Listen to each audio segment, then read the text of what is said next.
Just don't get... You're on. Hey, good morning, Cat Nation. Didn't see you come in. Hope you're doing well. Today is Tuesday. We're kind of ending I think it's April 21st today. Hope you're doing well and staying safe. We're thinking about you and very excited. We are going to have our parade this Friday. Woo, woo, woo, woo, woo. And I think you guys will be excited. I'm excited. We're going to be going through our neighborhood and just hopefully be seeing some faces. We really do miss you guys. It'll be really important just to kind of reconnect as a Washington family. So we should be posting our parade route today actually on our social media pages. So please take a look at it. If you don't go directly on your street, just you can just walk a block and we'll definitely see you. So we look forward to that this Friday at 10 o'clock. Other than that, I think that's it. All right, so let's go ahead and start Charlotte's Web. Today's a very short chapter. We're already on chapter 7. We're kind of halfway through the book. And the title of this chapter is called Bad News. So we'll see why. All right, you ready? Take a deep breath. Let me take a sip of coffee. All right. Wilbur liked Charlotte better and better each day. Her campaign against insects seemed sensible and useful. Hardly anyone around the farm had a good word to say for a fly. Flies spent their time pestering others. The cows hated them. The horses detested them. The sheep loathed them. Mr. and Mrs. Zuckerman were always complaining about them and putting up screens. Wilbur admired the way Charlotte managed. He was particularly glad that she always puts her victim to sleep before eating it. "It's really thoughtful of you to do that, Charlotte," he said. "Yes," she replied in his sweet, musical voice. "I always give them a little anesthetic so they won't feel pain. It's a little service I throw in." As the days went by, Wilbur grew and grew. He ate 3 big meals a day. He spent long hours lying on his side, half asleep, dreaming pleasant dreams. He enjoyed good health and he gained a lot of weight. One afternoon, when Fern was sitting on her stool, the oldest sheep walked into the barn and stopped to pay a call on Wilbur. "Hello," he said. "Seems to me you're putting on weight." "Yes, I guess I am," replied Wilbur. "At my age, it's a good idea to keep gaining." "Just the same, I don't envy you," said the old sheep. Excuse me. "You know why they're fattening up, don't you?" "No," said Wilbur. "Well, I don't want to spread the bad news," said the sheep. "But they're fattening you up because they're going to kill you, that's why." "They're going to do what?" screamed Wilbur. Fern said, rigid on her stool. "Kill you. Turn you into smoked bacon and ham," continued the old sheep. "Almost all young pigs get murdered by the farmer as soon as the real cold weather sets in.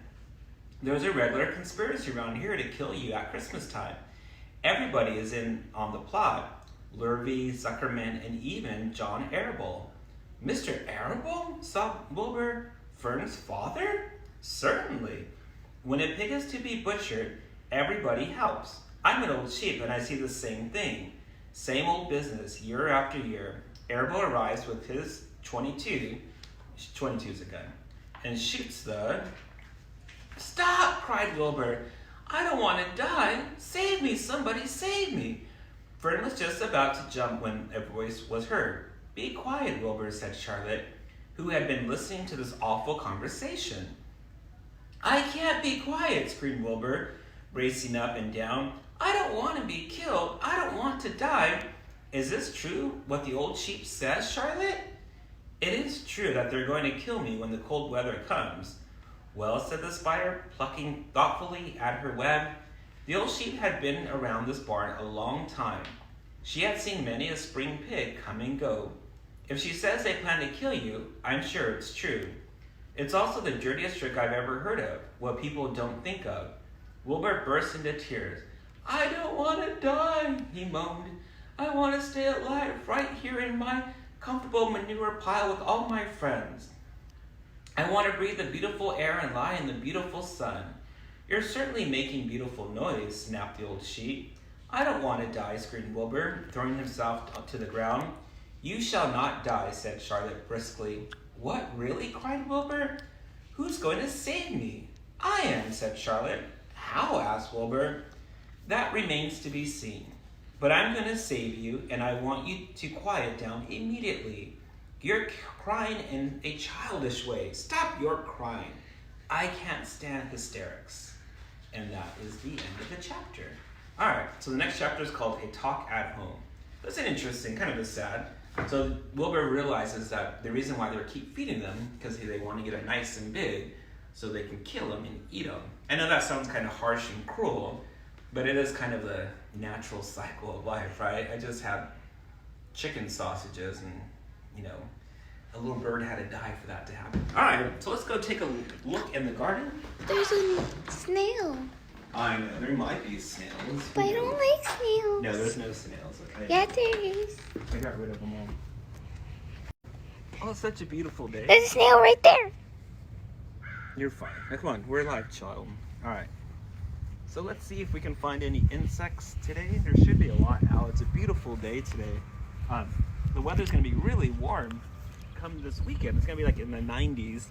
So maybe we'll see if we can find... Oh, there was a lizard.